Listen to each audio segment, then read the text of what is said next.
Today we'll be working out hard here and we'll be talking about Ganyu, the preliminary gaze. So let's start.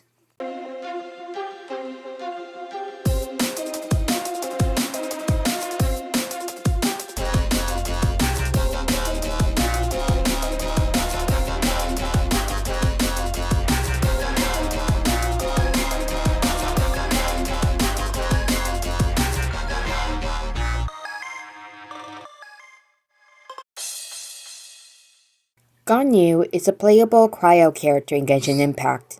She is a half Keelan Adeptus under the contract with the Geo Archon Morax and serves as the General Secretary of the Yuijing. Ganyu first appears in Tevat Chapter Storyline Chapter 1 Act 2 Farewell, the Archaic Lord. Ganyu is a female character in Genshin Impact. Her weapon is a bow and her vision is cryo. Ganyu's birthday is December 2nd, and her constellation is the Sine Unicornis. Her nation is Liyue, and she has 3 affiliations. Her first is with the Yuhai Pavilion, the Liyue Qixing, and the Adepti. Her special dish is Prophecy Peace, which is the variant of the Universal Peace. Ganyu had become a playable character on January 12, 2021. The 4 voice actors who work hard in the localizations of Genshin Impact are Jennifer Losi in English, Su Lin in Chinese, Reina Ueda in Japanese, and Kim Sung-hai in Korean. Ganyu has 2 titles, which are Preliminary Gaze and Secretary of the Yuhai Pavilion. As a half-human, half-adeptus to be precise half-Korean hybrid, Ganyu has characteristics of both regular mortals and features found only in the gods. Ganyu takes the appearance of a young woman with pale blue hair, fading into a darker shade at the ends. Her hair is styled in a layered chin-length cut with 2 shoulder-length locks, in the front and the back section left long. Similarly to Kaya's hair, it is easy to mistake for a ponytail. Though not actually tied by anything, though she mostly resembles a human. She has black-red horns that bend back along her hair, similar to how a goat's horns look. With brighter red markings on them, many people confuse it for a headdress. A misconception that Ganyu actively encourages. She has purple multicolored heterogrammatic eyes that fade into pink then gold. Her outfit consists of a black bodysuit with gold accents on the legs underneath, while a white and purple bodice with long ends similar to a tailcoat, with a separated pair of sleeves to match. The bodysuit meets at the back of her neck to make a bow. She has white heels with gold access and a gray bottoms, with red knots around her knees, around her ankles. Her cryo vision rests on her hip, to the left, with a red cloverleaf knot. Her outfit, Foster Trail, is described to be as elegant clothing blessed by the mighty and illuminated deptai. Additionally, she wears a golden bell around her neck. Ganyu is usually very quiet and reserved due to her health Keelan heritage. She also completes whatever is given to her, whenever it is to be tasks or food, even if she is reluctant to do so. Ganyu has served as a non-stopping secretary of the Liyue Qixing for thousands of years. The more important the task is, the more effort she puts into it, but she also becomes increasingly nervous and is more prone to making mistakes. She has a huge work schedule, often working overtime. As a result, Ganyu has very few friends outside of work due to her age. She is very forgetful, and she often forgets important details, which causes her much embarrassment. She is relatively sleepy and is very sensitive about both her horns and weight. Lucian Archery is Ganyu's normal attack. The normal attack can perform up to 6 constructed shots with a bow, while the charge attack can perform a more precise aim shot with increased damage while aiming. An icy ore will illuminate and then accumulate on an arrow's sharp head before the arrow is fired. Has a different effect based on how long the energy has been charged. A charge level 1 fires off an icy arrow that deals cryo damage, while a charge level 2 fires off frost flake arrow and deals cryo damage. The frost flake arrow blooms after hitting this target, dealing AoE cryo damage. And the plumbing attack fires off a shower of arrows in mid-air before falling and striking the ground, dealing AoE damage upon impact. Trail of the Qilin is Ganyun's elemental skill. Leaving a single ice lotus behind, Ganyu dashes backward, shunning all impurity and dealing AoE cryo damage. With the ice lotus, it can do 3 things. 1. It constantly taunts surrounding opponents, attracting them to attack it. 2nd, the endurance scales based on Ganyun's max HP, and finally blooms profusely when destroyed or once its detonation ends, dealing AoE cryo damage. Celestial Shower is Ganyun's elemental burst. It coalesces atmospheric frost and snow to summon a sacred cryo pearl that exorcises evil. During its ability distribution, the sacred cryo pearl will constantly rain down ice shards, striking opponents within a AoE and dealing cryo damage. Undivided Heart is Ganyu's first ascension passive skill. After firing a frost flake arrow, the crit rate of subsequent frost flake arrows and their reducing bloom effects is increased by 20% for about 5 seconds. Harmony between heaven and earth is Ganyu's 4th ascension passive skill. Celestial Shower gains a 20% cryo damage bonus to activate members in the AoE. Preserve for the Hunt is Ganyu's Unity passive skill. Refunds 15% of the ores used in foraging bow-type weapons. Though many in Liyue are fascinated by life in Yuijing Terrace, its day-to-day operations and rules are a mystery to them. They are aware that the Liyue Qixing are the cream of the corp, who hold the fate of the city in their hands. But the calculations and data behind the Qixing's every decision are far harder to grasp. The people understand that the new policies announced each year will change the dynamics of the market, yet none can comprehend how policy is plunked from complex meetings and they complied into something easier on a human eye. As the secretary of the Yuhai Pavilion, Ganyu undertakes many tasks that ordinary folk do not see. For those that have witnessed her standing by the dock at daybreak, enjoying her breakfast in silence, it is difficult to imagine her in such a post. Even still, by the time the sun has fully risen, she will have returned to Yuhai Pavilion overlooking Yuijing Terrace to continue to fulfill her contract. A contract that was signed 3,000 years ago with Rex Lapis. Ganyu is not the secretary of any one leader in the Liyue Qixing, but is instead the general secretary for the entire organization. Under her gentle exterior, Ganyu is preserving as a stone itself. This is something that Rex Lapis, the leader of the Adepti, noticed very easily on. Thus, when the Liyue Qixing first emerged ages ago, Ganyu was their secretary.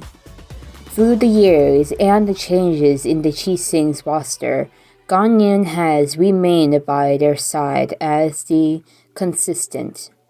This has also meant that mountains, piles of paperwork from various departments and bureaus in Liyue have fallen upon Ganyu's shoulders, but though her workload has increased 100, or even 1,000-fold, her sense of responsibility has never wavered. Someone once queried her query as the source of her motivation and received an answer that has not quite courageous with the question. What I have done is nothing compared to what Laxaspis has accomplished. I work for the well-being of all living things in Liyue. Under almost all circumstances, Ganyu is a very trustworthy secretary. It is hard to imagine anyone overperforming her in the face of such an enormous workload, especially given her unique and pretending insights into all of Liyue's matters. Nevertheless, her reliability can only be guaranteed under almost all circumstances. The more important the matter, the more Ganyu strives for perfection, and the more nervous she becomes. Under pressure, her nervousness does result in her occasional error. One such incident occurred during the Rite of Dissension, without doubt the most important annual event in Liyue's calendar. Ganyu was 3 minutes late for the rite and had to squeeze through the crowd in the full view of it all. Later on, with a face as red as a tomato, she stormed her way through an unconveying explanation, all the way apologizing profusely to Rex Lapis in her heart. Her colleagues guessed that there must be some reason for the mistake. Those who did not know her well saw that Rex Lapis did not mind, and thus paid the incident no attention. Though closer to her worried in private and asked if she needed a workload adjustment or a short vacation, but Ganyu refused. I spent 2 hours making sure that I wasn't wearing anything too similar to last year's rite. Needless to say, Ganyu was not about to admit to being the real reason for her tardiness. How long is 1,000 years? Long enough for a gaze lilies that once trimmed throughout the Wang Marsh to be wiped out by floodwaters, and long enough for the driving settlement that sprung up upon the Julie Plains to come to the ruin and war. How short is 1,000 years? To Ganyu, it felt shorter than the blink of an eye.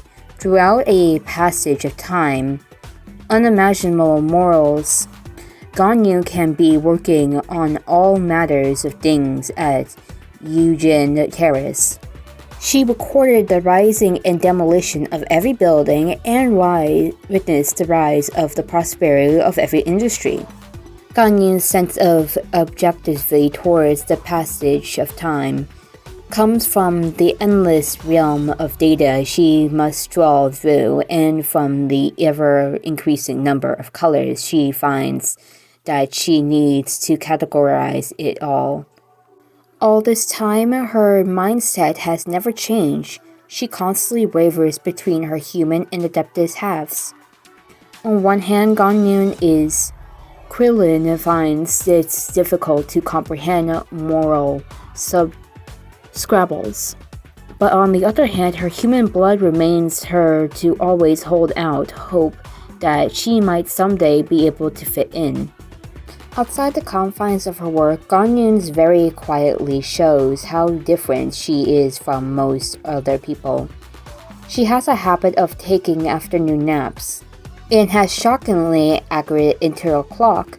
When her lunch hours arrives, no matter where she is, she will simply curl up into a ball and fall asleep on the spot. Even the ruckus dancing of hilichurls will fail to wake her. These habits were at first just a running joke within the Yuijing, but once after complying that then Taekwon to lunch outside the city as well-fed Ganyu simply curled into the neatest roadside haystack, and she ended up being transported all the way to Diwan Marsh, awakening only after bumping her head during the unloading. Unable to find Ganyu anywhere over the sequence of 3 hours, and knowing that she would not depart unnoticed, the Taekwon almost filled with a missing persons report. After receiving a storm of indictment to only take afternoon naps where it's safe, Ganyu retorted, "Well, isn't everywhere in Liyue safe?" Perhaps with the mixture of human and illuminated beast blood flowing through her veins, Ganyun's understanding of the world's affairs is a little different to that of most humans. Ganyun's Quilin heritage is little known in Liyue. Whenever she is asked by someone walking along Feiyan Slope as to the obvious protrusions in her hair, she says that they are ornamental heirlooms. If I was told them the truth, they would distance themselves from me. Despite never having been on particularly close terms with Liyue citizens in the first place, Ganyu would still not consider distancing this be a good thing. Her more important reason for hiding the truth is to prevent curious onlookers from touching her quill horns. After all, a quilin's horns are a sensitive part of the body, in both physically and mentally speaking. After secret that Ganyu is anxious to keep hidden is the fact that she is watching her physique. The Quilin was strict vegetarians, but Liyue is a valuable powerhouse of gastronomical delights. One is which even a vegetarian struggles to control their appetites. Ganyu, who has grown accumulated to the city life, is thus very vigilant in matters concerning her weight and physique. Whenever she finds herself being drawn towards some delicious dish, she will attempt to resist her self-control, for Ganyu is difficulty of such a challenge in the second only to find a flaming flower atop Dragonspine. But this is not one to give up halfway through the ascent. During the Archon War, she once choked a giant monster to death with ease after getting lodged into its throat when it tried to eat her. Said monster having fatally underestimated quite how wide her waistline was. Oh god. For Ganyu, avoiding any similarity embarrassment episodes is the feature in the absolute must. Handwritten notes detail the morphological features and behaviors of the plants in Yuijing Terrace, with each beautiful stroke penned by Ganyu's own hand. The notes are seduct, comprehensive, and well characterized, and even offer some insights that one would be hard-pressed to find elsewhere on the market. These include pointers of caring for gaze lilies and methods for graphing silk flowers. In readability and scientific accessibility, they come close to the standard of official publications. Or rather, this is the experience of when one starts reading from the front. Skip to the near end, however, and one may be left dumbfounded. The final few pages are a shocking rash of black ink in fancily scripted out text. Reading partly and painstakingly between the lines, one might just discover that these notes were at one time various methods for vegetable cultivation. But if I learn to grow vegetables, I'll be even less able to control my appetite. Her hands balling into fists, it is with much difficulty that Ganyu eased the results of her research. Later, the result watering the plants on the empty stomach, Ganyu found herself plummeting her face into the thickness of the silk flowers, fascinating that they were sweet flowers, in the effort to confront herself. Any more fantasy sweet flowers follow shortly after during her afternoon nap. Klien are paragons of benevolence among the Adepti, drinking only fresh water and eating only plants. Flies they will not hurt, and are brush, weed they will not break. They do not travel in groups, and not trap will hold them. They are leisurely yet composed, active but reserved, a gentle and elegant race. Yet when our wrecked beasts from the sea ashore and threatened the land beneath their feet, they did not stand aside, or chose peace, when there was none. 3,000 years ago, Ganyu answered the call of Morax, the god of Geo, aiding him in the Archon Wars, and when the war was over, she chose to stay in Liyue and help the humans build a new prosperity there. The first Liyue Shising would need support, and she took this task up, and the matter of course, becoming their secretary. The most she must do is indeed the decision. A vision appeared at her hip, granting her the power to resonate with the world to a degree beyond her natural abilities, whenever she would grow strong enough to no longer need it, or whenever she would use it as a least resort in Liyue's defense. Regardless, she chose to serve as a bridge between Adepti and humans. Her vision then was proof and witness of her new duty. Ganyu's name is likely a reference to Ganlu, meaning sweet dew, or Amrita in Sanskrit, a term to describe holy frozen mist in Hinduism, Buddhism legends in Southeast and Southwest Asia. Southeast Asia. It is said to give immortality or sacred power to those who drink it, roughly equivalent to nectar ambrosia in Greek mythology. Her constellation, Sine Unicornis, is Latin for Chinese unicorn, another Western name descriptor for the Quilin. In her voice lines, feelings about ascension conclusion, Ganyu mentions a quote from an ancient text saying, "Only when days are darker than the darkest night may a Quilin be compelled to fight." In the Chinese version, the composing quotation is translated to the term Lindo, which means the battle of the female Quilin, refers to not light in the sun, that is, the eclipse.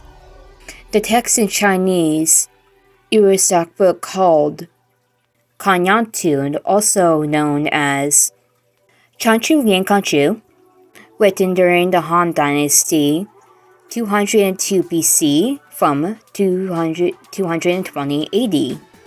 Fact 1. Looking at Ganyu for a period of time causes her to blush.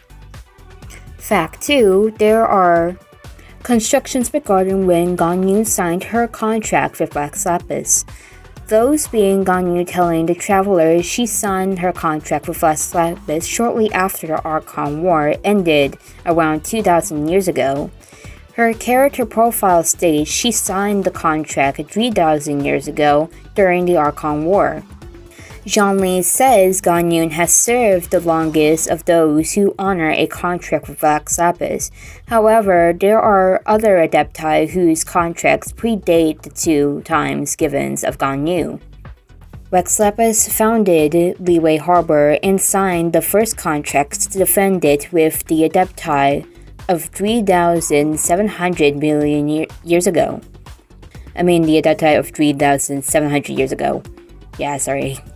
After recollecting the people from the destroyed Julie Assembly, Cloud Retainer, Moon Carver, Mountain Shaper, and a Quillin, who you may be Ganyu herself or another individual, were among those who made that journey.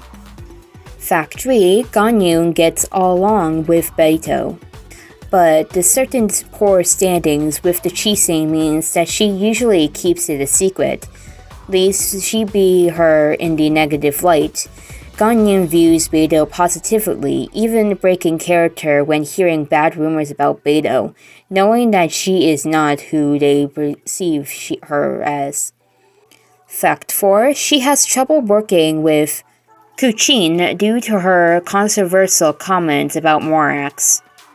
Fact 5. In her Chinese translation of her story quest, Uncle Tan refers to her as Old Sister Ganyu, circulating a old childhood friend name despite the former looking much more advanced in age, which showcases how much Ganyu has remained unchanged over the years. Fact 6. Ganyu is known by these aliases or titles like Little Miss Ganyu by Uncle Tan. And now this ends with Ganyu's information. Next time we'll talk about Genshin Impact's Undertaker, Hu Tao. See you next time.